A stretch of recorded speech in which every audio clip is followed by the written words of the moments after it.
Medical association यानी IMA इससे संतुष्ट नहीं हुआ। बाबा रामदेव को 1000 करोड़ की मानहानि का नोटिस भेजा गया। यह भी कहा गया कि बाबा रामदेव अपने बयान पर खंडन वाला अब वीडियो पोस्ट करें और लिखित माफी भी मांगे, जिसके बाद यह विवाद और तेज हो गया। बाबा रामदेव के खिलाफ कई जगह FIR करवाई गई। अब यह विवाद कहीं ना कहीं बाबा वर्सेस एलोपैथी नहीं बल्कि आयुर्वेद बनाम एलोपैथी बन गया है। एक तरफ आयुर्वेद के समर्थन वाले लोग हैं जो एलोपैथी पर सवाल उठा रहे हैं, तो दूसरी तरफ कुछ बाबा रामदेव के विरोध में जुट गए हैं।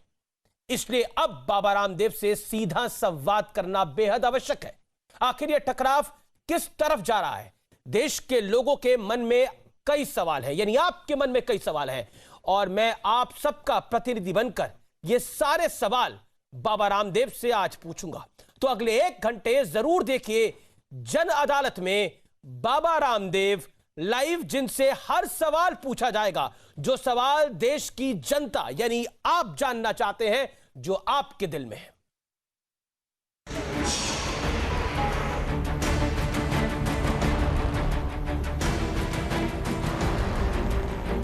लाखों लोगों की मौत का कारण एलोपैथी है।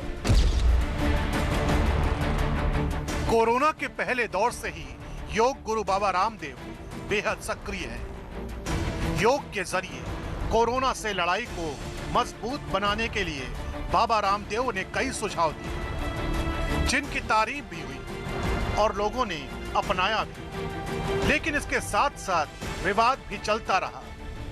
पहला विवाद हुआ पतंजलि की कोरोनिल को लेकर, जो पिछले साल जून में कोरोना की दवा के तौर पर लॉन्च हुई, लेकिन इसे कोरोना की दवा बताने पर जबरदस्त विवाद हो गया। बाद में आयुष मंत्रालय ने इम्यूनिटी बूस्टर दवा के तौर पर इसे हरी झंडी दी। हालांकि कोरोना काल में सबसे बड़ा विवाद बाबा रामदेव के हाल ही में दिए गए एक और बयान को लेकर हो गया है, जिसमें उन्होंने एलोपैथी को मूर्खतापूर्ण विज्ञान बता दिया। एलोपैथी एक ऐसी स्टूपिड और दिवालिया साइंस है, जितने लोगों की मौत हॉस्पिटल न जाने के कारण से हुई, ऑक्सीजन न मिलने के कारण से हुई है, उससे ज्यादा लोगों की मौत ऑक्सीजन के बावजूद हुई है, दवा एलोपैथी की दवा मिलने के बावजूद हुई है। लाखों लोगों की मौत का कारण एलोपैथी है। इस बयान पर बाबा रामदेव और एलोपैथिक डॉक्टरों के बीच जबरदस्त जंग छिड़ गई। डॉक्टर हर्षवर्धन ने पत्र लिखकर आपत्तिजनक बयान वापस लेने की मांग की, जिसके बाद बाबा रामदेव ने अपने बयान पर खेद जताया और कहा कि असल में उनका बयान एक व्हाट्सएप पर आधारित था। बाबा रामदेव ने यह भी कहा कि वो चिकित्सा की हर पद्धति का सम्मान करते हैं, लेकिन इंडियन मेडिकल एसोसिएशन ने खंडन वाला वीडियो और लिखित माफी की मांग करते हुए बाबा रामदेव को 1000 करोड़ रुपए का मानहानि नोटिस भेज दिया। दिल्ली से लेकर पश्चिम बंगाल और छत्तीसगढ़ में बाबा रामदेव के खिलाफ FIR भी करवाई गई। लेकिन अब ये मुद्दा कहीं न कहीं आयुर्वेद बनाम एलोपैथी बनता जा रहा है। स्वामी रामदेव जी ने कितना बड़ा योगदान इस देश को दिया है ना। आयुर्वेद के प्रति एक आशा बंधना प्रारंभ हुआ। रामदेव बाबा कोई संत महंत नहीं है, वो एक कमर्शियल और बिजनेसमैन है। रामदेव बाबा जिस तरह से लोगों को और भारत की आम जनता को एक तरह की गलत बातें बता रही है, जिससे आम आदमी का नुकसान हो सकता है। इसलिए आज बाबा रामदेव से संवाद और तमाम विवादों पर सवाल जरूरी है, क्योंकि पूरे देश के मन में कई सवाल उठ रहे हैं। इसलिए जनता के प्रतिनिधि बनकर अमीश देवगन बाबा रामदेव से सीधे सवाल पूछेंगे। तो अगले 1 घंटे जरूर देखिए जन अदालत में बाबा रामदेव लाइव। और आज पूरा देश बाबा रामदेव से सवाल पूछेगा। न्यूज 18 नेटवर्क देश का जाना माना नेटवर्क है, सबसे बड़ा नेटवर्क है। कश्मीर से लेकर कन्याकुमारी तक न्यूज 18 के अपने चैनल्स हैं। तो आज हमारे साथ कई संपादक भी जुड़ेंगे न्यूज 18 रीजनल चैनल्स के, जो कि सवाल पूछेंगे बाबा रामदेव से। और बाबा रामदेव इस समय जन अदालत में हमारे साथ लाइव और एक्सक्लूसिव मौजूद है। बाबा नमस्कार।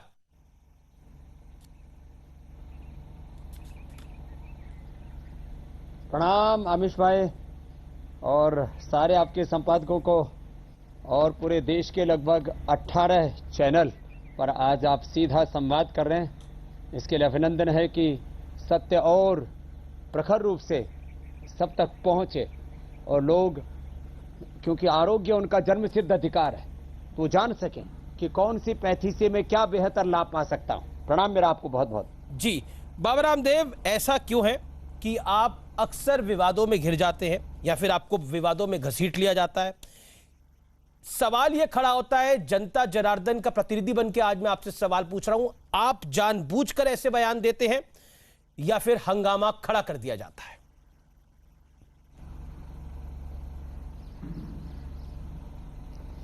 देखो अमीश भाई, मैंने पहले ही बोला आपको कि ये बयान मैंने खुद का नहीं दिया, एक व्हाट्सएप मैसेज पढ़ रहा था, मैंने बयान वापस भी ले लिया, खेद भी व्यक्त कर दिया और मैं पुनः इस बात को दोहराना चाहता हूं। इस कोरोना की वैश्विक महामारी में जिन्होंने अपने प्राणों की आहुति देकर के दूसरों की जान बचाई, उन डॉक्टर, उन नर्सेज, उन सफाई कर्मचारी, उन ऑक्सीजन भेजने वाले उन गाड़ियों के ड्राइवर्स, उन सारे हेल्थ वर्कर्स के प्रति मैं नमन और कृतज्ञता पूर्वक प्रणाम निवेदन करता हूं। जहां तक बात रही कोरोना काल में देश सेवा की, तो आपने ये भी देखा है कि 5 लाख का 25 लाख का बिल बना और साथ में जो है अपने परिजन का शव मिला।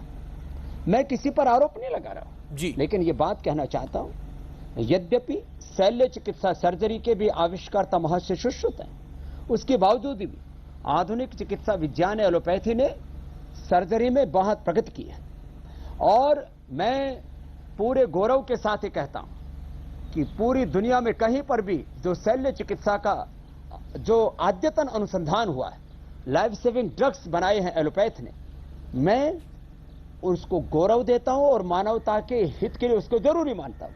लेकिन इन दो चीजों को छोड़ करके, लाइफ सेविंग ड्रग्स और सर्जरी को छोड़ करके, चाहे बीपी को क्योर करने की बात हो, चाहे हार्ट डिजीज को रिवर्स करने की बात हो, शुगर को क्योर करने की बात हो, अस्थमा, हेपेटाइटिस, लिवर सिरोसिस और तमाम तरह के इनक्योरेबल डिजीज, जेनेटिक डिजीज, यहां तक कि सिर दर्द से लेकर के पेट दर्द तक, हर बीमारी में 98% बीमारियों को हम योग, आयुर्वेद, नेचुरोपैथी, खान पान के जो हमारी जीवन शैली के तौर तरीके उनसे ठीक कर सकते हैं। इसमें आपत्ति क्या है? मैंने 25 प्रश्न पूछे, अभी तक एक उत्तर नहीं आया, क्योंकि आने वाले शायद 25-50 सालों तक भी एलोपैथ उसका उत्तर न दे पाए, क्योंकि इनके पास बीमारियों का कंट्रोल तो है।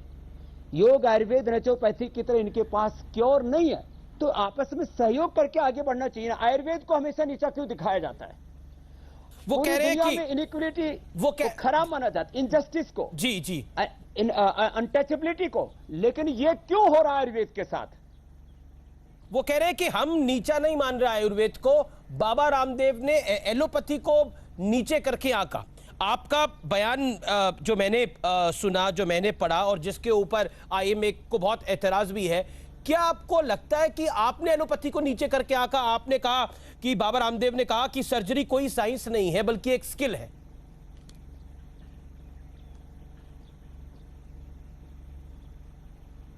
हाँ देखिए, ये तो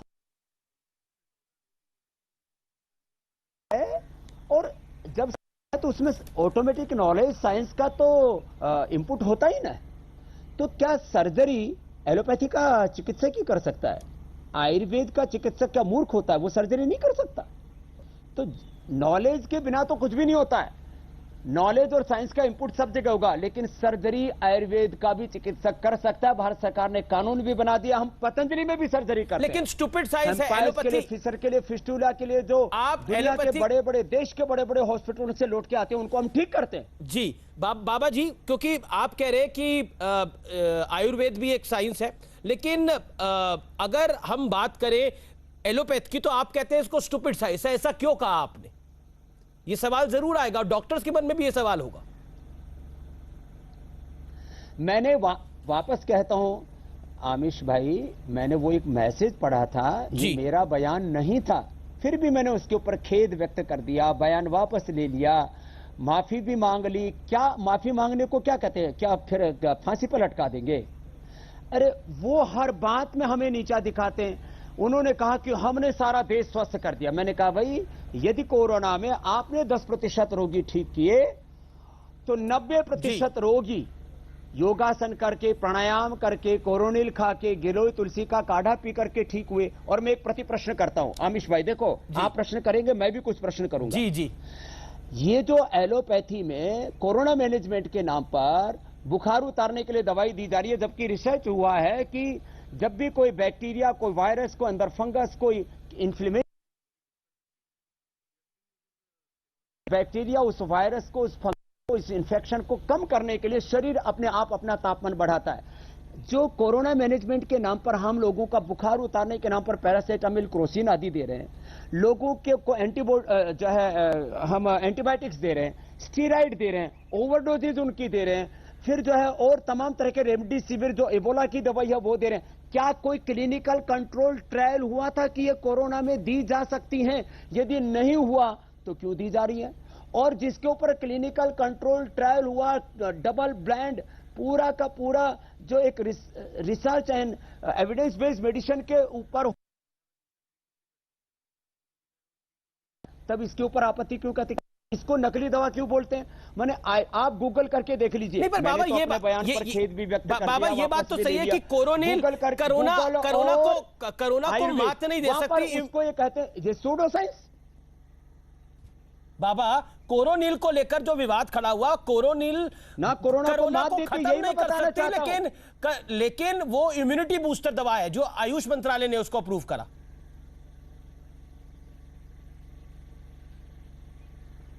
नहीं, अब जो है, जो पहले बार जो बयान था वो ये था, जब हमने दोबारा पूरे पेपर दे दिए रिसर्च के, इंटरनेशनल जर्नल में आप पढ़ लो, पूरी दुनिया में योग आयुर्वेद का जितना रिसर्च हुआ ना, हमारे पास में पूरे इंस्टीट्यूशन में 300 से 500 साइंटिस्टों की टीम है। हमने जो एक ड्रग डिस्कवरी का इन विवो, इन विट्रो और फिर जो है ह्यूमन ट्रायल तक के पूरे ड्रग डिस्कवरी की साइकिल वो पूरी की है। वर्ल्ड में जितने भी योग आयुर्वेद के रिसर्च पेपर छपे हैं उसमें करीब 10% योगदान अकेले पतंजलि का है। मैं खाली जो है बयान देने के लिए कोई बात नहीं कर रहा हूं। हमने योग आयुर्वेद का लाभ देश के 100 करोड़ से ज्यादा लोगों तक पहुंचाया है।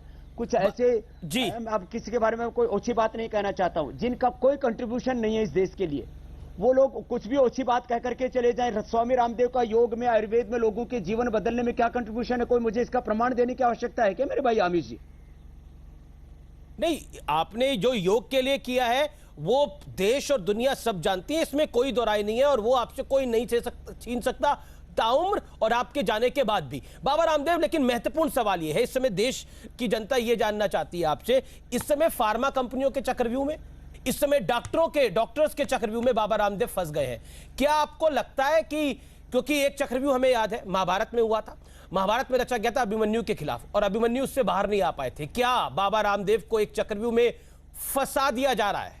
यह सवाल बहुत बड़ा है बाबा रामदेव, क्या फंस गए उस चक्रव्यूह में? देखो आमिश भाई, देखो फार्मा इंडस्ट्री मैं कई बार जब ये बहुत लूट मचाते हैं, इनको ड्रग माफिया या मेडिकल माफिया भी कह देता हूं, और हमारे डॉक्टर उनके कई बार अनजाने में शिकार हो जाते हैं। जो बात मैंने कही वो बात आमिर खान ने भी कही थी कि आप 15 रुपए की दवाई को 1500 रुपए में बेचते हो, जो जेनिक जो मेडिसिन है उसको ब्रांडिंग करके। और जब उन्होंने बात की थी कि बेसन टेस्ट की कि खोल लिया, और उसके बाद में और भी बहुत कुछ उन्होंने बातें कही थी कि अनावश्यक ऑपरेशन, गैर जरूरी दवा, गैर जरूरी ऑपरेशन, गैर जरूरी जो है टेस्ट, और ये करके 5 से 25 लाख रुपए का जो बिल बनाने का चक्रव्यूह है। मैंने एक व्यक्ति के साथ में कोई धोखा नहीं किया है। माना कि इस पूरी ड्रग इंडस्ट्री के पीछे लाखों करोड़ की दौलत है, लेकिन मेरे पीछे ताकत है सत्य की, साधना की, सेवा की, अनुसंधान की, और हमने परिणाम दिए। आज मैं एक एक बीमारी के लाखों करोड़ों लोग आपके सामने प्रस्तुत कर सकता हूं। मैंने इस देश का 100 करोड़ किलो से ज्यादा वेट कम किया है। मैंने लाखों लोगों का BP, sugar, thyroid, arthritis, asthma, hepatitis, liver cirrhosis, fatty liver cure किया है। और 10 दिन से लेकर के 1 महीने में, 1 सप्ताह से लेकर के 1 महीने में मैं बड़ी से बड़ी बीमारियों को चुनौतीपूर्वक ठीक करता हूं। और मैं डॉक्टरों से आह्वान करता हूं, IMA से लेकर के जो भी मॉडर्न मेडिकल साइंस से जुड़े हुए प्रोफेशनल्स हैं, मेरे पास आ जाएं। जिनको भी बीपी, शुगर, थायराइड, अर्थमा, अर्थराइटिस है, उनका मैं क्योर करके 7 दिन में, 10 दिन में, 15 दिन में वापस भेज दूंगा। कोई रहने खाने पीने का कोई उनसे चार्ज नहीं लूंगा। ये तो एक एक दिन का 5-5 हजार, 50-50 एक लोग फिर चार्ज लेते हैं। और किसी के पास यदि कोरोना के कारण से पैसे ना हो तो आने जाने का किराया भी दे दूंगा। 1000 डॉक्टर आ जाएं और जो मैं दावा करता हूं उनके पास तो BP, sugar, thyroid, asthma, arthritis, hepatitis, liver cirrhosis, fatty liver का क्योर नहीं है। हमारे पास क्योर है, मैं क्योर करूंगा। डॉक्टर भी तो इन बीमारियों से पीड़ित हैं, आ जाए ना। बाबा रामदेव, स्वामी रामदेव, आयुर्वेद को झूठा बोलना, योग को झूठा बोलना, अपने पूर्वजों के ज्ञान परंपरा का उपहास उड़ाना। वो कह रहे हम उपास नहीं, वो कह रहे हम उपास नहीं उड़ा रहे। अगर बाबा रामदेव के पास शक्ति है, सामर्थ्य है, तो आइए मैं कह रहा है बाबा रामदेव पूरी कोरोना की महामारी का पूरा जिम्मा अपने ऊपर ले लें और सबको स्वस्थ कर दे। आप तो ये मानेंगे बाबा रामदेव ये बीमारी बड़ी भीषण है और इस सेकंड वेव ने भारत के अंदर हाहाकार मचा दी। स्थिति बहुत खराब हुई। आपको पता है कितने परिजन, कितने लोगों के चले गए। संवेदनाएं सबके साथ है, लेकिन ये भी सत्य है। हाँ, ये कटु सत्य है। इस पर आपको बात करनी होगी बाबा। देश को बचाने में डॉक्टरों ने जो योगदान दिया है, मैं फिर वापस दोहराता हूं, वो खाली 2 काम कर ले। जो वेंटिलेटर पर पेशेंट हैं, जो ऑक्सीजन जिनको जो है आईसीयू में रखे हुए, आईसीयू वाले और वेंटिलेटर पेशेंट तो वो संभाल ले। बाकी एसिम्टोमेटिक, सिम्टोमेटिक और भी सीवियर पेशेंट तक भी, जिनकी 75 से 80% भी ऑक्सीजन आ गई है, जिनके फेफड़े कमजोर है, जिनका नर्वस सिस्टम कमजोर है, जिनकी इम्यूनिटी कमजोर है, जिनका बीपी शुगर कंट्रोल नहीं हो रहा है, उन सब पेशेंट को मैं ले लेने के लिए तैयार हूं। पूरी प्रामाणिकता और वैज्ञानिकता के साथ आपके चैनल पर मैं पूरे खुले तौर पर ये चुनौती को स्वीकार करता हूं। लेकिन क्या ये आपको ओवर कॉन्फिडेंस है बाबा? 10% रोग यदि एलोपैथी ने ठीक किया, सवाल ये खड़ा होगा, लोग योग, आयुर्वेद, प्राकृतिक तौर तरीकों से ठीक हुए हैं। खुद हमारे एम्स के डॉक्टर गुलेरिया जी भी कह रहे हैं कि 90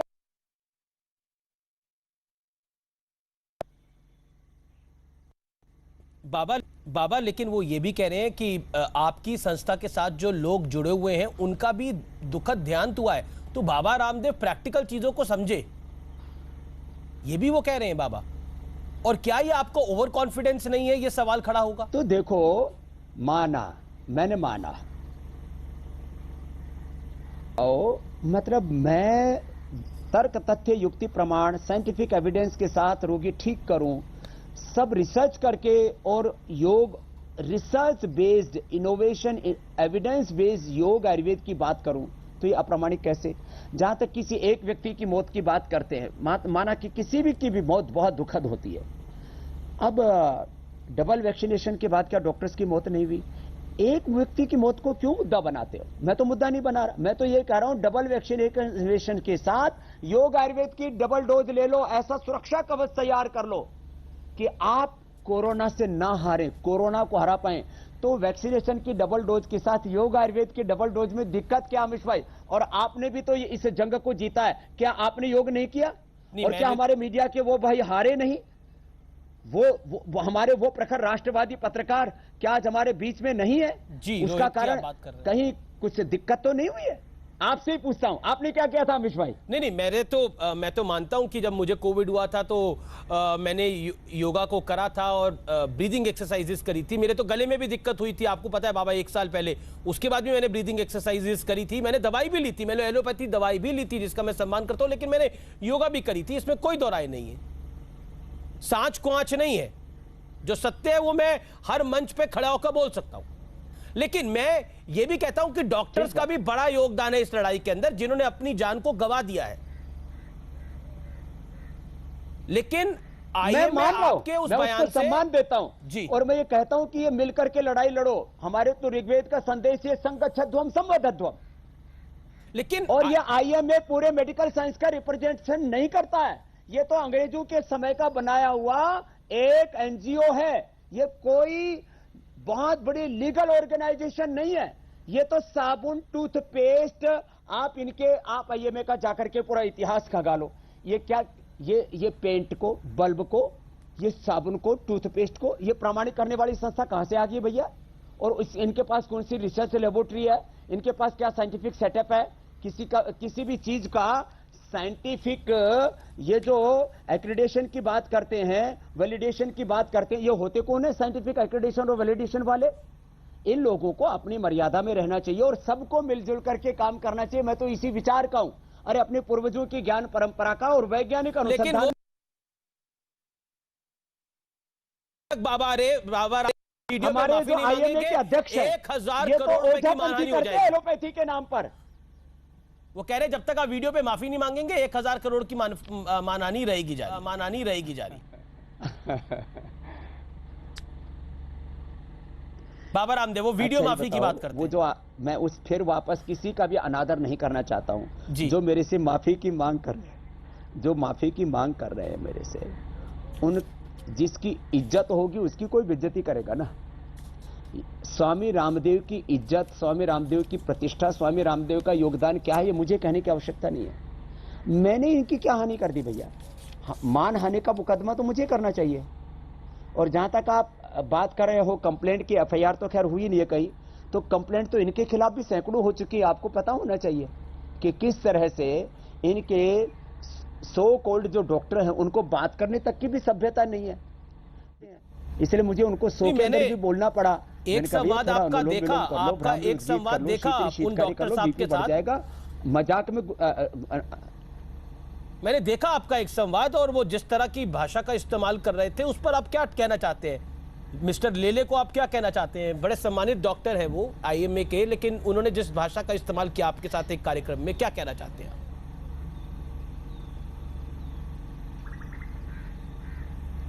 लेले जी का कोई ट्विटर अकाउंट मेरे पास तो 25 उनके मैसेज भेजे हैं, कोई उसको पढ़ लेगा तो वो तो एलोपैथी के नाम पर कलंक है बेचारे। दूसरी बात, इनके जो अध्यक्ष हैं वो कहते हैं कि ये अनुकूल समय है एक मजहब विशेष का संदेश घर घर तक पहुंचाने का, कि जो झाड़ फूक करके ऐसे पानी के छींटा मार करके जो एक ढोंग आडम्बर पाखंड अंधविश्वास करते हैं, तो एलोपैथी को ओझापैथी बनाने में क्यों तुले हुए हैं? और मैं वापस कह रहा हूं, इस देश के वो डॉक्टर जो सच में, चाहे वो हमारे एम्स के अंदर हैं, चाहे वो और हमारे दूसरे ऐसे बड़े बड़े सरकारी गैर सरकारी हॉस्पिटल हैं, जो प्रामाणिक डॉक्टर हैं, जो शालीन हैं, जो अपने पूर्वजों की ज्ञान परंपरा का सम्मान करते हैं, जो खुद भी योग करते हैं, मैं ऐसे करीब 90% अच्छे डॉक्टरों का सम्मान करता हूं। वो सच में मानवता के लिए एक भगवान का वरदान है। लेकिन जो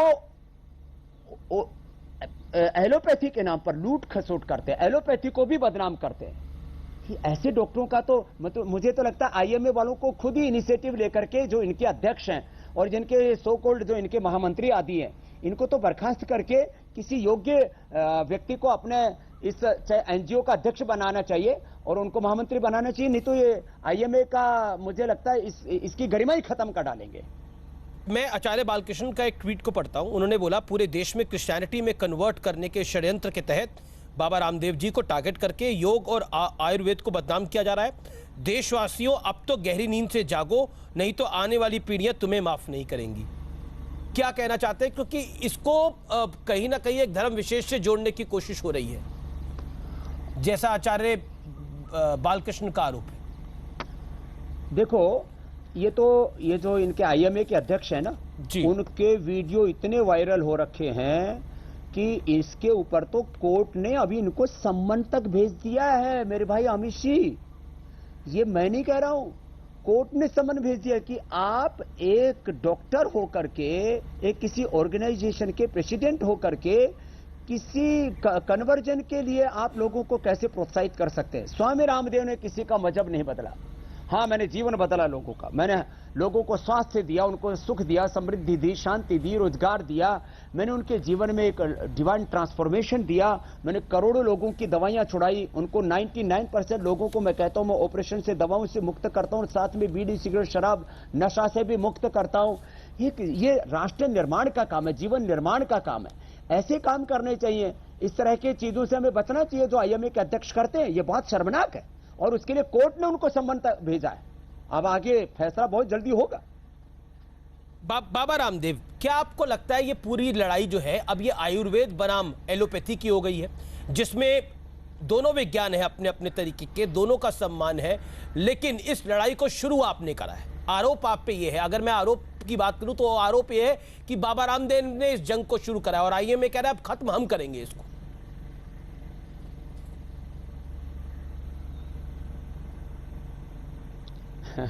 मैं तो अभी भी विनम्रता पूर्वक कह रहा हूं, साधु सन्यासी के मन में कोई दुराग्रह तो कतई नहीं होता, सत्याग्रह जरूर होता है।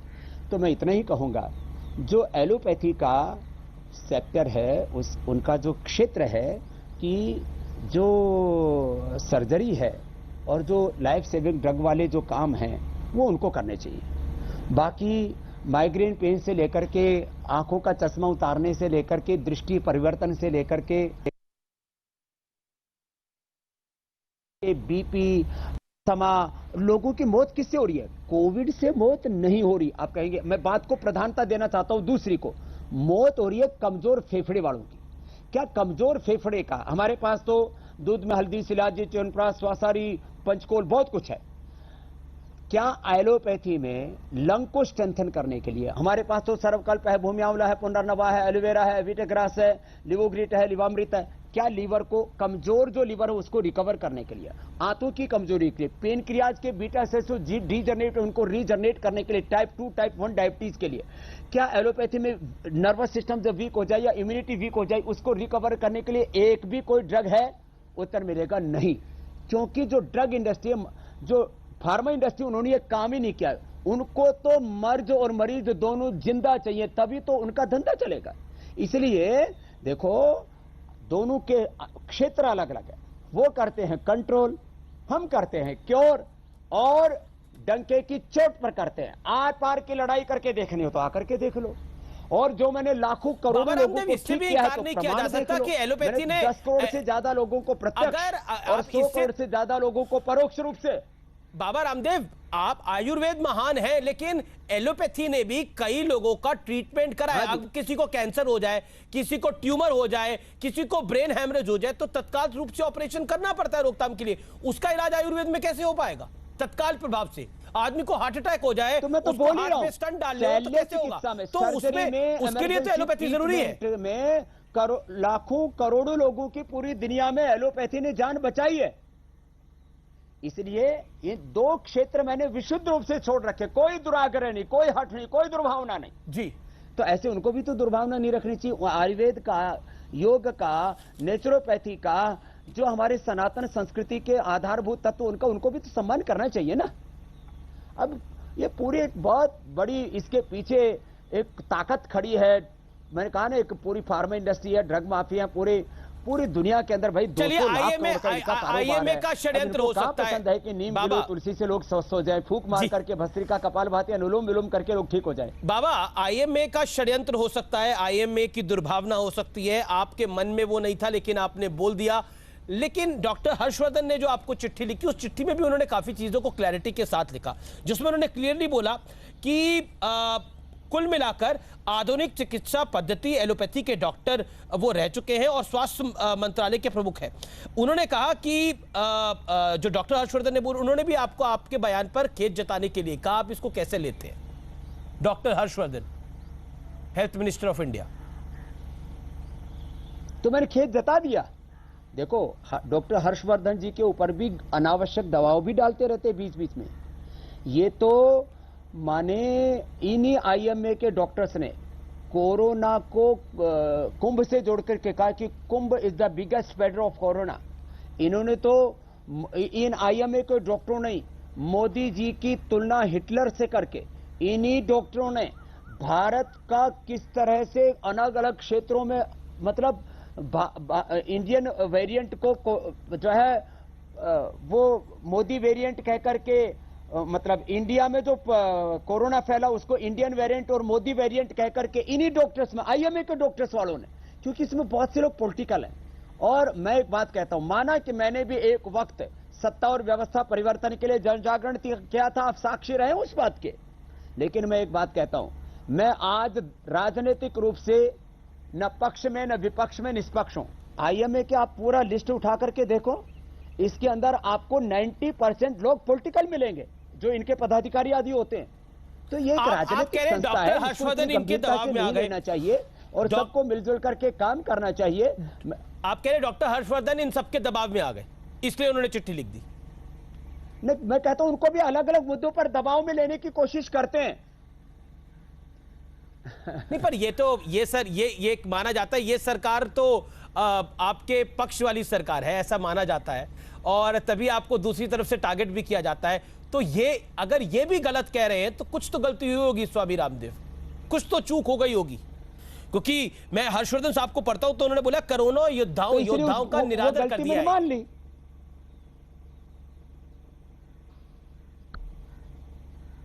नहीं देखो, दरअसल क्या है, वो पूरी बात एक लाइन मेरा बयान निकाल दिया ना, उससे दिक्कत होगी। और मैंने कोई ऑफिशियल बयान नहीं दिया था, कार्यकर्ताओं के बीच में ऐसे बैठ करके बोल रहा था, किसी ने उसको फेसबुक लाइव कर दिया।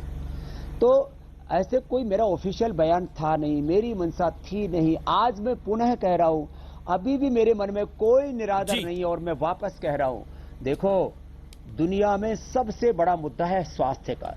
स्वास्थ्य है तो संसार है, जान है तो जहान है, बाकी तो सब शमशान है।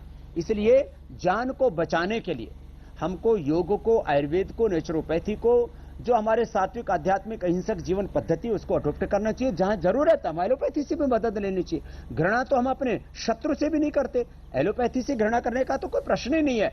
लेकिन प्रश्न यह है कि योग, आयुर्वेद और नेचुरोपैथी से, वैदिक संस्कृति से कुछ लोग घृणा क्यों करते हैं? आप अभी गूगल कीजिए और आईएमए और आयुर्वेद निकाल के दीजिए, वो हमको सूडो साइंस क्यों कहते हैं? वो अपने पूर्वजों की ज्ञान परंपरा, धर्मंत्री गौतम कराद, जमनी, पतंजलि ने, हमारे पूर्वजों ने जो हमें ज्ञान की विरासत दी, भगवान बुद्ध, भगवान महावीर, गुरु नानक देव ने, जो हमारे 4 वेदों ने, 11 उपनिषदों ने, सांख्य, योग, न्याय, वैशेषिक, वेदांत, मीमांसा, दर्शन ने, आखिर उस ज्ञान परंपरा का आप तो कम से कम अनादर मत कीजिए। चाइना अपने ज्ञान परंपरा का अनादर नहीं करता, और मैं तो सभी पूर्वजों को समान रूप से सम्मान देता हूं। मैं तो कन्फ्यूशियस को भी और चाणक्य को भी, मैं तो आइंस्टीन और न्यूटन को भी। अब जैसे ये हमारे जो पदार्थ विज्ञान को मानने वाले, जो ऊर्जा के सिद्धांत को मानते ही नहीं, केवल जब शरीर को एक यंत्र मान करके, एक इंस्ट्रूमेंट मान करके, एक मशीन की तरह इसके ऊपर काम करना चाहते हैं, ये है इनकी बाबा रामदेव। क्योंकि आप आज जन अदालत में पैरामीटर क्या होने चाहिए, मैं न्यूटन के साथ आइंस्टीन को भी मानता हूं, मैं डार्विन के साथ में लेमार्क को भी मानता हूं। बाबा, क्योंकि आप जन अदालत में लाइव है, इस समय बहुत से लोग सोशल मीडिया पे आपसे सवाल पूछ रहे हैं। एक आप पे आरोप ये लग रहा है, आईएमए भी लगा रहा है, और कई एलोपैथी के बड़े बड़े प्रोधा आरोप लगा रहे हैं कि बाबा रामदेव अपनी दवाइयों को बेचने के लिए, अपना बिजनेस बढ़ाने के लिए ये सारा खेल खेल रहे हैं। सुबह सुबह वो योग शिविर लगाते हैं और उसमें एलोपैथिक डॉक्टरों को गालियां निकालते हैं, उनको बुरा भला बोलते हैं, अपनी दवाई बेचने के लिए, कोरोनिल बेचने के लिए, अपनी बाकी दवाइयां बेचने के लिए, पतंजलि का टर्नओवर बढ़ाने के लिए। है ही नहीं ना। देखो यह आरोप है आप पे। देखो हमारे पास तो जितना सेटअप है, हम तो जितनी अभी डिमांड है उसी की पूर्ति नहीं कर पा रहे। हमारे पास में आप पिछले जो है 6 महीने का रिकॉर्ड, 1 साल का रिकॉर्ड निकाल लीजिए। हमारे पास में 5-6 करोड़ गोली डेली बनाने की कैपेसिटी, हम अपनी फुलफिल नहीं कर पा रहे। अमीश भाई, हमारा कोई किसी को कोसना, किसी को दोष देना, किसी को नीचा दिखाना कैसे मकसद हो सकता है? हमने तो मित्र से चक्षुषा सर्वाणि भूतानि समीक्षन्ताम एकत्वम अनुपश्यत, हमने तो सहनाओ तो सहनौ भुनक्तु के गीत गाए। हम तो एकत्व सा अस्तित्व, विश्व बंधुत्व और सामंजस्य के, वननेस को एग्जिस्टेंस, हार्मनी के उपासक है। अब इतना हमारे कोई एक एलोपैथी का एक भी आप बड़ा हॉस्पिटल बता दीजिए जहां पर आयुर्वेद के ट्रीटमेंट की, जो कि की व्यवस्था हो। मैं कह रहा हूं पतंजलि में मैं जो भी एलोपैथी के जो आवश्यक ट्रीटमेंट है उसकी अनुमति देता हूं कि भाई इमरजेंसी के तौर पर, शल्य चिकित्सा के तौर पर अपना लो। एक बात और कहता हूं अमीश भाई, जो एक आदर्श एक एमबीबीएस और एमडी डॉक्टर कैसा होना चाहिए, वो डॉक्टर भी मेरे पास है यहाँ पर, एमबीबीएस एमडी डॉक्टर भी हैं। और भविष्य में पतंजलि वो एमबीबीएस और एमडी डॉक्टर बनाने का वो एक मेडिकल का कॉलेज खोलेगा, जहां आदर्श रूप में हम एमबीबीएस एमडी डॉक्टर भी तैयार करेंगे। लेकिन बाबा योग, आयुर्वेद, नेचुरोपैथी और अपनी सनातन ज्ञान परंपरा का भी सम्मान करेंगे और नूतन अनुसंधान भी करेंगे। बाबा, इसमें तो कोई दराई नहीं है कि आपका कारोबार है, कारोबार इन द सेंस पतंजलि एक बहुत बड़ी एफएमसीजी कंपनी है अब देश की, इसमें कोई दराई नहीं है। अभी आपने एक साल पहले ही रुचि सोया का भी अधिग्रहण किया है, तो इस बात से तो इंकार नहीं किया जा सकता कि आपका बिजनेस इंटरेस्ट है।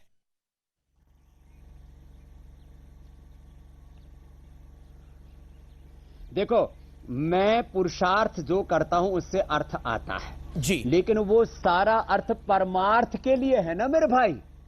ये बात अलग होगी ना। स्वामी रामदेव ने अपने लिए 1 कौड़ी भी इस्तेमाल की हो तो जो दंड मिले वो मैं स्वीकार करता हूं, लेकिन दुनिया में योग का, आयुर्वेद का, प्राकृतिक चिकित्सा का, वैदिक संस्कृति का, जी, गुरुकुल का ये पूरा अनुष्ठान अपनी सनातन संस्कृति को गौरव देने का, यदि हजारों करोड़ के मैंने चैरिटी के काम किए तो किसी किए, पुरुषार्थ से जो अर्थ आया उसको परमार्थ के लिए लगाया निस्वार्थ भाव से। अब ये करना भी यदि गुनाह है तो मैं ये योग मूलक उद्योग और ये पुरुषार्थ मूलक अर्थ जो अर्जित हुआ इससे परमार्थ में करता रहूंगा। जी बाबा रामदेव, अब सवालों का दूसरा राउंड है, यानी बाबा रामदेव अब नेटवर्क 18 के संपादकों के सवालों के चक्रव्यूह में होंगे।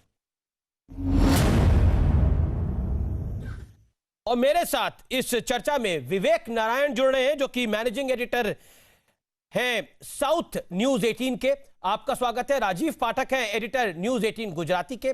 आशुतोष पाटिल हैं एडिटर हैं लोकमत के, न्यूज 18 लोकमत के। मेरे साथ इस चर्चा में ब्रजमोहन सिंह है, जो कि एडिटर इनपुट है न्यूज 18 बिहार झारखंड के। तमाम लोगों का अभिनंदन है। लेकिन पहला सवाल मेरे पास जो है वो managing editor news 18 CNN news. IMA का कहना है कि कोविड से 500 से ज्यादा डॉक्टरों ने जान गंवाई है। डॉक्टरों ने इस दौरान योद्धा की तरह लड़ाई लड़ी। ऐसे में क्या आपको अपने पुराने बयान पर खेद है, जिसमें आपने कहा था कि जो डॉक्टर अपनी रक्षा नहीं कर सके वो दूसरों की रक्षा कैसे करेंगे?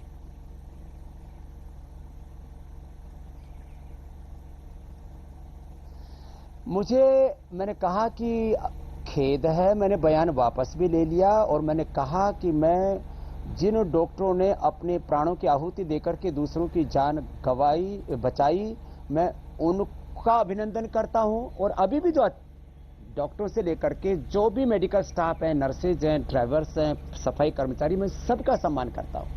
इसमें कोई प्रश्न ही नहीं है।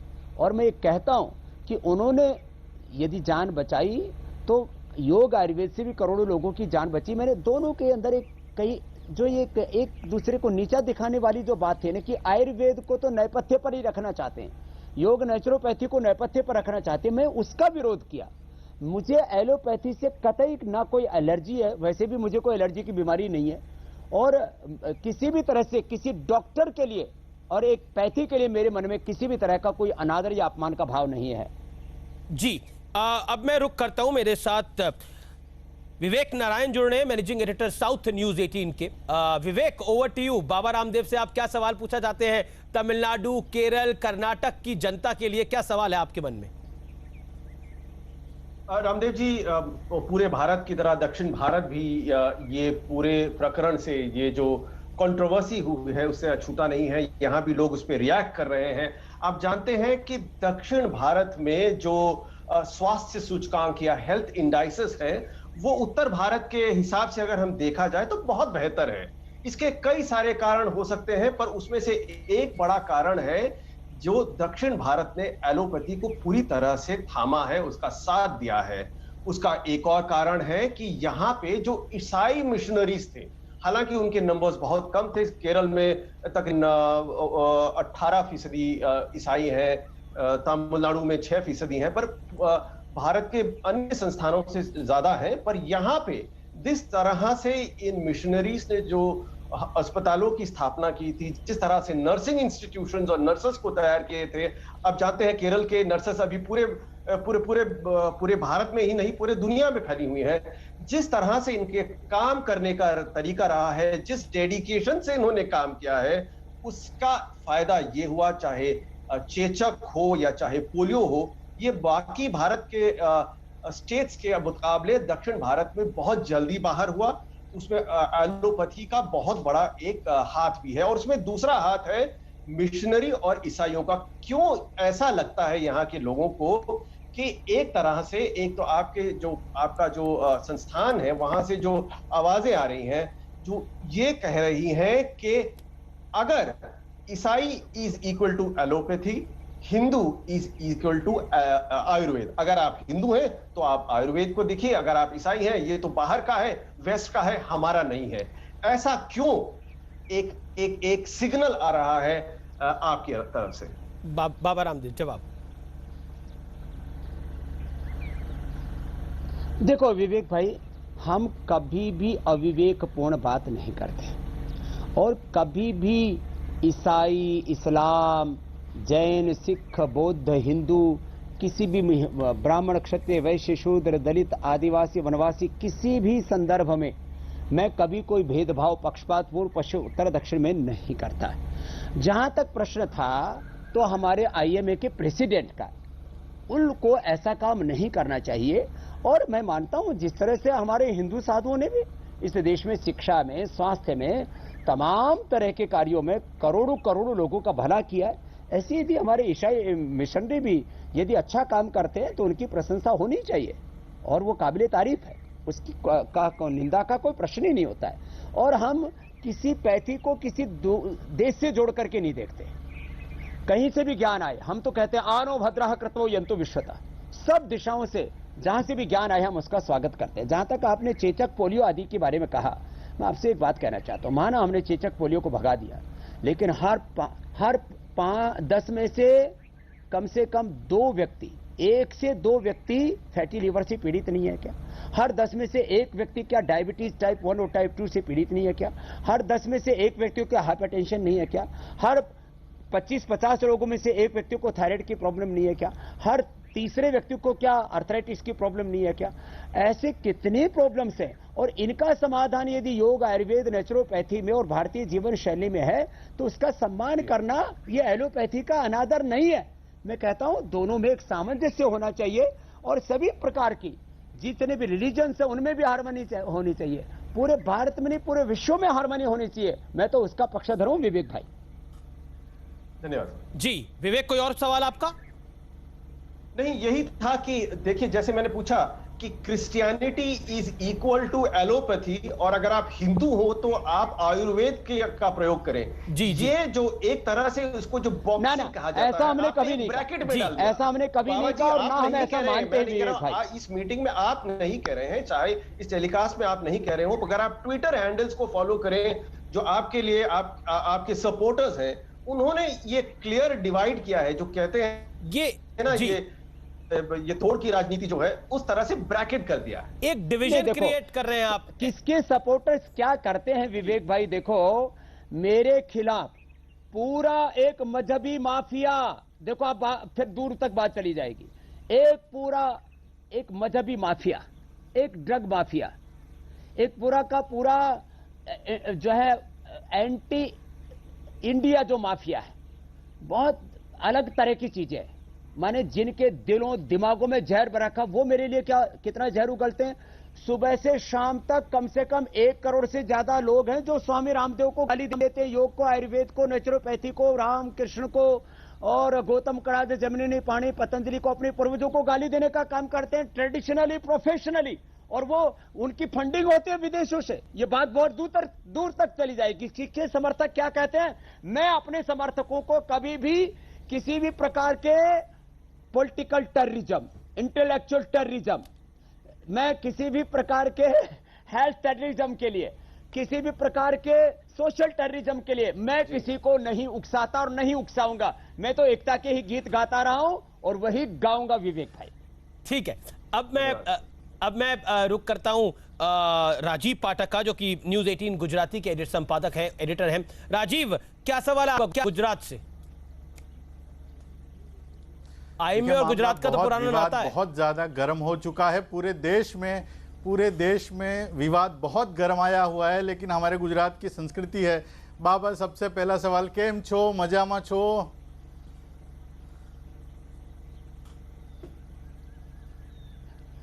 બધું સારું છે, તમે કેમ છો? બધું ગુજરાતમાં હવે પરિસ્થિતિ થાળે પડી છે, પણ एक सवाल जो हम आपसे जानना चाहते हैं कि जो कोरोना है उसके केसेस काफ़ी हद तक कम हो चुके हैं गुजरात में, लेकिन म्यूकोरमाइसिस जो है वो बहुत ज़्यादा पनप रहा है गुजरात में। उसकी दहशत शायद देश के और हिस्सों से सबसे ज़्यादा है। क्या योग में उसके लिए कोई ऐसा योग है जिससे कि उसकी संभावना कम की जा सके, क्योंकि उसका इलाज भी कोरोना के मुकाबले बहुत महंगा है?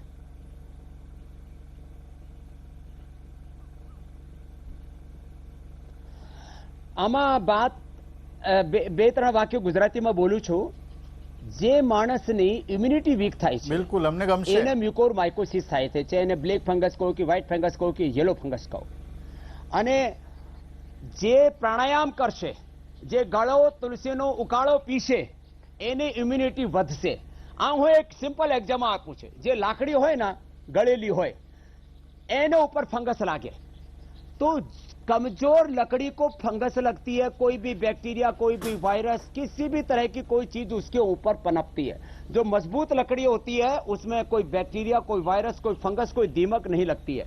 तो जो अपने आप को बलवान बनाने वाली विद्या है वो योग है, वो आयुर्वेद है, वो नेचुरोपैथी, वो स्वस्थ जीवन शैली. तो मैं सबसे कहूंगा सुबह उठ करके आंवला, एलोवेरा, गिलोय, तुलसी, नीम, आंवला, एलोवेरा, गड़ो, तुलसी અને नीम એનો ઉકાળો પીવે. इनका काढ़ा बना करके पिए, ये बहुत जरूरी है. भस्त्रिका आराम आराम से करें, कपालभाति और अनुलोम विलोम करें, अणु तेल नाक में डालें. मैं एक सप्ताह के भीतर भीतर पूरे साइंटिफिक एविडेंस के साथ अणु तेल का भी क्या इफेक्ट होता है, क्या इंपैक्ट होता है, वो भी पूरा रिपोर्ट के साथ आपको बता दूंगा. क्योंकि हमारा सेलुलर ट्रायल से लेकर के एनिमल ट्रायल हमारा इसके ऊपर रिसर्च चल रहा है और जो बहुत सस्ता है. अब देखो ना, रेमडेसिविर जब कोरोना काल था तब 4,000 से 40,000 का हो गया. हमने तो अपनी 545 की दवाई 500 से नीचे कम कर दी. तो खैर ये बहुत प्रामाणिक रूप से मैं कह सकता हूं कि जो कर सकें वो जननेति सूत्र नेति करें. होने की बात तो नहीं कर सकते खैर, लेकिन नशे जरूर लें, अणु तेल का, षडबिंदु तेल का. और ये गलो, तुलसी जो मैंने आज बताया, ये प्रयोग करेंगे तो म्यूकोरमाइकोसिस में लोगों की बहुत मदद होगी. राजीव भाई जी. बाबा जी एक और सवाल कि इस दौर में, पिछले लॉकडाउन के इस दौर में ऑनलाइन योग का प्रचलन बहुत ज्यादा बढ़ा है. योग, आप पहले ये कहा जाता था कि जो प्रत्यक्ष सीखते हैं उसका योग में कुछ गड़बड़ी हो जाए तो आपको कुछ गलत, आपके शरीर में कुछ और भी होने की संभावना रहती है. नुकसान हो क्या जाता है. ऑनलाइन योग फायदेमंद है या नुकसानमंद है? क्या आप किस तरह से इसको देखते हैं? शू कैशो है ना विषय बाबा. ऑनलाइन तो कंसल्टेशन दे रहे 5-5, 10-10 हजार का पैकेज लेके हमारे डॉक्टर भाई. और मैं कहता हूं देखो, कोई आदमी योग करेगा तो क्या करेगा? ऑनलाइन बताया कि भाई डीप ब्रीदिंग करो. अब उसने लेने छोड़ने की बजाय खाली छोड़ना शुरू कर दिया तो भस्त्रिका ना होके कपालभाति हो जाएगा. उसने अनुलोम विलोम बताया कि ऑल्टरनेटिव ब्रीदिंग करो, उसने इसी से लिया और इसी से छोड़ दिया तो चंद्र भेदी हो जाएगा. इससे लिया, इसी से छोड़ दिया तो सूर्य भेदी हो जाएगा. रोक लिया तो नाड़ी शुद्धि हो जाएगा. इसलिए योग में कुछ बेसिक सावधानी 2-3 ही है. शीर्षासन, सर्वांगासन नहीं करना चाहिए यदि हार्ट की प्रॉब्लम और जो है हृदय, उच्च रक्तचाप है. तो कमर दर्द है, आगे नहीं झुकना, हर्निया पीछे नहीं झुकना, बाकी आराम आराम से बिंदास होकर के योग करें. कोई डरने की जरूरत नहीं. ये अलग अलग तरह का डर, चाहे योग के नाम पर, चाहे पैथियों के नाम पर, चाहे बीमारियों के नाम पर. जितने लोग पूरी दुनिया में बीमारियों से मरते हैं उससे ज्यादा लोग बीमारियों के डर से, खौफ से मरते हैं. और गलत, देखो योग गलत करके कोई मरा मैंने कोई सुना नहीं जी. लेकिन जितने लोग दवा खा करके मरते हैं उससे ज्यादा लोग गलत प्रिस्क्रिप्शन से मरते हैं. ये डेथ बाय प्रिस्क्रिप्शन एलोपैथी के डॉक्टरों के द्वारा लिखी हुई किताब है और WHO भी मानता है. अब बताओ, तो ये गलत प्रिस्क्रिप्शन नहीं होना चाहिए. योग में भी थोड़ी सावधानी रखनी चाहिए. बाबा, आप भी कोई मौका नहीं छोड़ते एलोपैथी को बताने के लिए कि उसमें दम नहीं है ज्यादा? आप भी कोई मौका नहीं छोड़ते? अभी भी आपने योग में भी एक किताब दिखा दी. चलिए, मैं अब ये तो एलोपैथी के डॉक्टरों ने बताया अमित भाई, उनकी बात बता रहा हूं. मैं वही तो कह रहा हूं, मौका नहीं छोड़ते आप. आपने किताब का जिक्र किया तो मैंने बोला आप भी कोई मौका नहीं छोड़ते. आशुतोष पाटिल का मैं रुख करता हूं. हमारे साथ जुड़े हुए हैं न्यूज 18 लोकमत, हमारा जो मराठी चैनल है, बहुत जाना माना चैनल है, उसके संपादक. सवाल पूछिए आशु भाई. आशुतोष जी जी जी अमित जी. बाबा नमस्ते, जय महाराष्ट्र.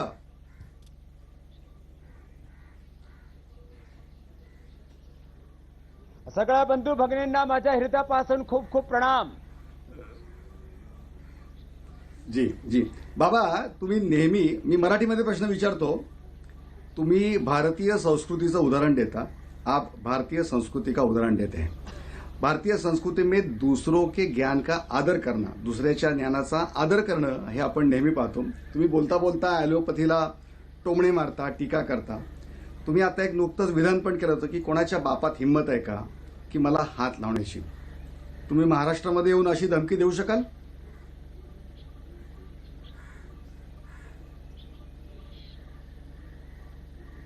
तो देखो, मैं पहले तो शुरू से ही बोल रहा हूं आशुतोष भाई, मैं सबका और सब ज्ञान परंपराओं का, सब महापुरुषों का आदर करता हूं. दूसरी बात, कोई बात बात में मुझे धमकाए तो देखो भाई, हम किसी का अपमान नहीं करते, लेकिन कोई हमारा अपमान करे. मैंने कहा भाई, जब मैंने कोई अपराध नहीं करा, मैंने 2 बात कही थी उसके साथ. देखो, मैं भगवान के विधान और देश के संविधान का सम्मान करता हूं, और मैं किसी का स्वप्न में भी अहित चिंतन नहीं करता आशुतोष भाई. तो दूसरा में कोई बार बार कहे इसको जेल में ठोकेंगे, इसको फांसी पर लटकाएंगे, बाबा अपराधी है, बाबा आतंकवादी है, ये कहना तो गलत है ना आशुतोष भाई. बस इतनी सी बात है. बात कोई किसी भी तरह से ज्ञान का अनादर करने की, किसी पैथी का अनादर करने की कोई मंशा आशुतोष भाई न थी, न है, न होगी.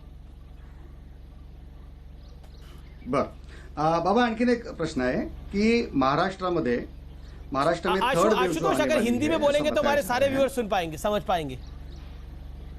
जी जी, जो महाराष्ट्र में जो थर्ड वेव आने की संभावना जताई जा रही है उसमें बच्चों को खतरा दिखाया जा रहा है. तो क्या बच्चों में इम्यूनिटी पावर बढ़ाने के लिए कुछ आप सलाह दे सकते हैं, या योगा में कुछ सलाह है?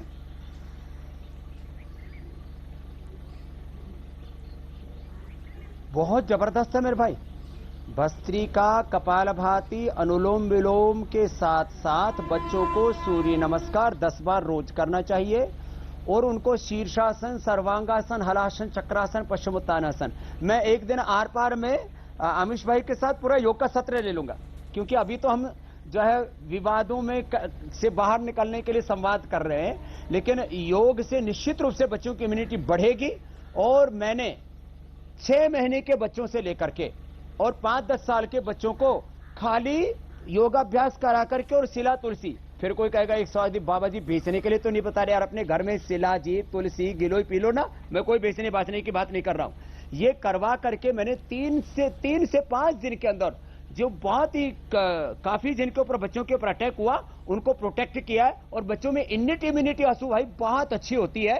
योग करने से यो इम्यूनिटी और इतनी स्ट्रांग हो जाती है कि किसी भी प्रकार से बच्चों के ऊपर कोरोना किसी प्रकार से कोई दुष्प्रभाव नहीं डाल पाएगा. बाबा, क्योंकि अभी हमारे साथ बिहार के संपादक भी है ब्रिजमोहन सिंह, वो भी सवाल पूछना चाहते हैं. ब्रिजमोहन, जल्दी से सवाल पूछिए अपना.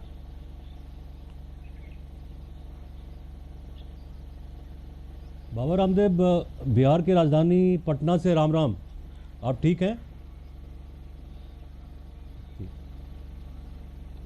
प्रणाम, नमस्ते. राम जी, राम. लोग यहाँ जानना चाहते हैं बिहार में.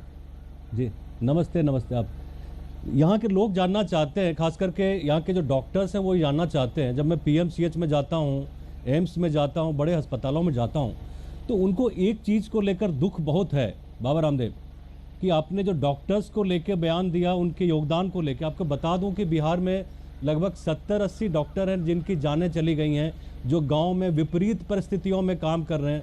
नर्सेस हैं, एम्बुलेंस चला रहे हैं. तो जब आपने बयान दिया तो उसके बाद कुछ आपको अफसोस नहीं हुआ कि मतलब कुछ आपने ज़्यादा बोल दिया? उन्होंने जो इतना मेहनत किया है, उन्होंने कुर्बानी दी है एक तरह से.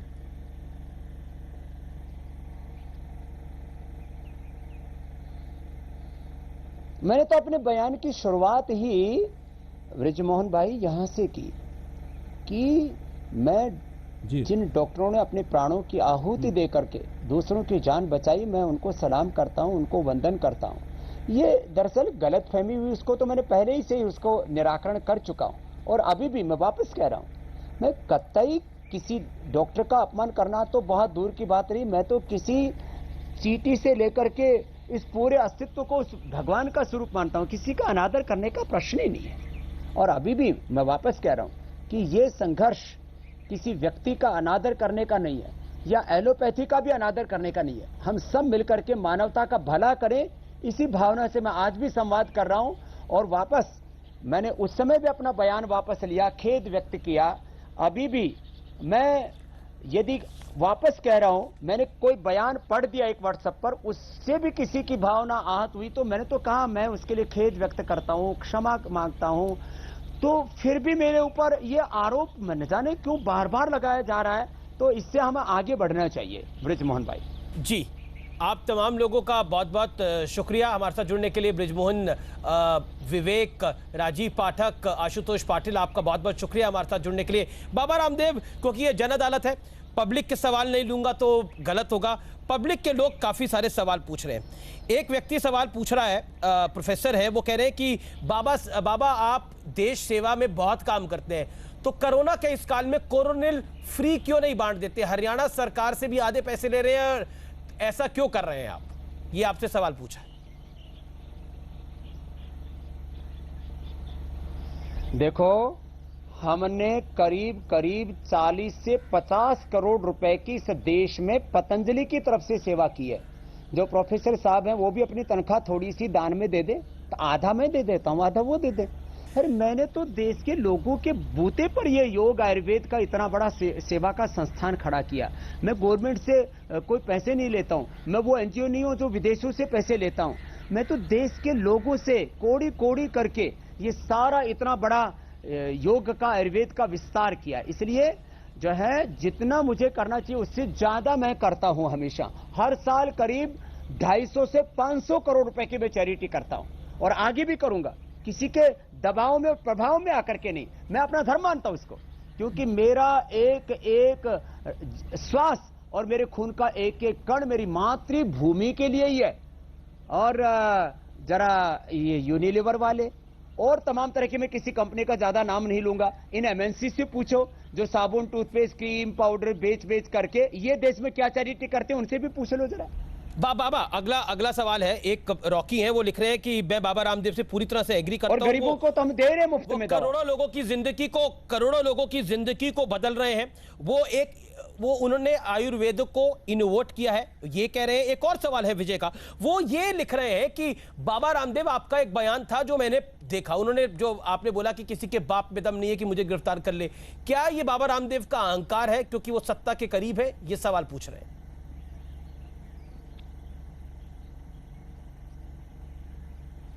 नहीं, देखो, योगी अज्ञान और अहंकार के पार आत्मा और परमात्मा के द्वार जीता है।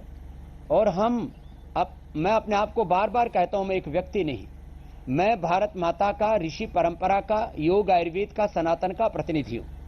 अब कोई हमको इतना भी कमजोर और लाचार ना माने कि जिसको चाहे वही थप्पड़ मार के चला जाए, ऐसा ठीक नहीं है। तो मैं अहंकार नहीं करता, लेकिन स्वाभिमान में जरूर जीता हूं। और स्वाभिमान में हर एक को जीना चाहिए, पर ये बयान बिना किसी का अपमान किए। अब मैं अपने आजादी, मैं फ्रीडम में, आजादी में जीना चाहता हूं, बिना दूसरे की आजादी को बाधित किए हुए। लेकिन ये कह देना किसी के कानून से ऊपर तो कोई नहीं है बाबा, ना आप है, ना मैं हूं, ना देश का प्रधानमंत्री है, ना कोई और है। तो क्या जो आपने बात बोली उसको इस तरीके से लिया गया कि बाबा रामदेव को लगता है कि वो कानून से ऊपर है? इस तरह से आपके विरोधियों ने इसको दिखाया। मैंने पूरा स्टेटमेंट दिया ना अमीश भाई, वो यही दिया। मैं देश के कानून का, भगवान के विधान का, देश के संविधान का आदर करता हूं, इसलिए मेरा कोई कुछ नहीं बिगाड़ सकता। आप मेरे 4 वाक्य पूरे पढ़ो, उसी बयान में मैंने बोला हुआ है। मेरे को बुद्धि विस्मृति नहीं है। धी धृति स्मृति भ्रष्टा कर्म यत कुरुते अशुभम प्रज्ञापराधम तद विद्यात सर्वरोग सर्वदोष सर्व दुख प्रकोपणम। तो मैं अपने जो मैंने बोला मैंने पूरा कह दिया। और अभी भी वापस एक बात और दोहरा देता हूं। जी बाबा, सब लड़ाई झगड़ा छोड़ के जो एलोपैथी का श्रेष्ठ है वो ले लो, योग आयुर्वेद नेचुरोपैथी और सनातन संस्कृति का श्रेष्ठ है वो ले लो। आओ मिलजुल करके काम करो। संगच्छध्वम संवदध्वम। वापस कह रहा हूं मैं तो अमीश भाई। बाबा रामदेव, मेरा अगला सवाल आपकी बिजनेस को लेकर है, आपके कारोबार को लेकर है। एफएमसीजी में आपकी कंपनी बहुत बड़ी हो गई, रुचि सोया का आपने अधिग्रहण किया, क्या कहना चाहते हैं? काफी सारे लोग ये सवाल पूछ रहे हैं, क्या बाबा रामदेव को कारोबार बढ़ाने में अब मजा आने लगा है, यानी आनंद आने लगा है? देखो, मेरे को तो देश को परम वैभवशाली बनाने में आनंद आता है। मैं दरिद्र भारत का और दरिद्रता का उपासक नहीं हूं, मैं तो लक्ष्मी नारायण का उपासक हूं। यह तो अभ्युदय निःश्रेयस सिद्धि धर्म का उपासक हूं।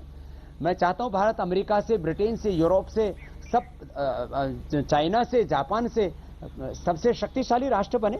मैंने तो एक बर्बाद हुई कंपनी, यदि उसको ना बचाते उस सोया को, तो हजारों लोग बेरोजगार हो जाते। और या इस खाद्य तेल से लेकर के जो न्यूट्रिशन का बाजार है उस पर विदेशी कंपनियों का अधिकार हो जाता। तो मैंने राष्ट्र हित में काम किया। ईस्ट इंडिया कंपनी से लेकर के और वर्तमान में जितनी भी कंपनियां हैं, ये करीब 1000 लाख करोड़ रुपए देश से लूट करके गई हैं। मैं आर्थिक और सांस्कृतिक लूट गुलामी से देश को बचाने का काम कर रहा हूं। और अभी भी इसके साथ ऑर्डर में स्वदेशी समृद्धि कार्ड 100 करोड़ रुपए तो मैं लोगों को दे रहा हूं अभी, और करीब 5 लाख लोगों को रोजगार दिया, आगे 5 लाख लोगों को रोजगार देंगे। इस देश को आगे बढ़ाएंगे और विदेशी कंपनियों की आर्थिक लूट गुलामी से बचाएंगे। ये हमारे फुफ्फा लगे हैं, इनके साथ रिश्तेदारी हो रखी है हमारी कि इन्होंने क्या किया इस देश में, कौन सा चैरिटी का काम किया एमएनसीज ने। पतंजलि के पास अर्थ है तो सारा परमार्थ के लिए है, तो दिक्कत क्या है, खूब बढ़ेगा। रुचि सोया भी खूब बढ़ेगा। आज लोगों ने 4-5 गुना उसका शेयर मार्केट में रेट बढ़ा रखा है, तो बाबा रामदेव के कहने से बढ़ा रखा है। स्वामी रामदेव ने तो लोगों को समृद्धि दी है, स्वास्थ्य दिया है, सुख समृद्धि शांति दी है, स्वाभिमान दिया है। वैसे ही पतंजलि भी आगे बढ़ेगा और वोकल फॉर लोकल, और वो लोकल को बनाना है ग्लोबल। तो ये तो आत्मनिर्भरता का मूल सिद्धांत है। मैं तो नहीं कहता हूं कि तुम हॉस्पिटलों पर, डॉक्टरों पर, दवाइयों पर डिपेंडेंट हो जाओ। मैं तो कहता हूं स्वास्थ्य में भी आत्मनिर्भर बनो और आत्मनिर्भर भारत बनाओ। बाबा, क्योंकि आपने ग्लोबल की बात करी और एक और विवाद इस देश में इस समय गर्म है, Twitter versus government of India. Bharat सरकार और ट्विटर का जो झगड़ा है वो है, ट्विटर भारत की सरकार को बता रहा है कि लोकतंत्र क्या होता है। भारत की सरकार कह रही है कि देश दुनिया के सबसे बड़े लोकतंत्र को आवश्यकता नहीं है किसी विदेशी कंपनी से जानने की कि लोकतंत्र क्या होता है। इस पूरे विवाद पर आप क्या कहना चाहते हैं?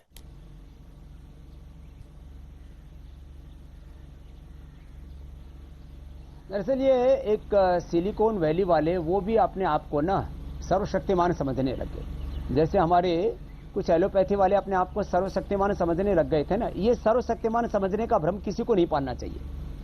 ना कोई पैथी सर्व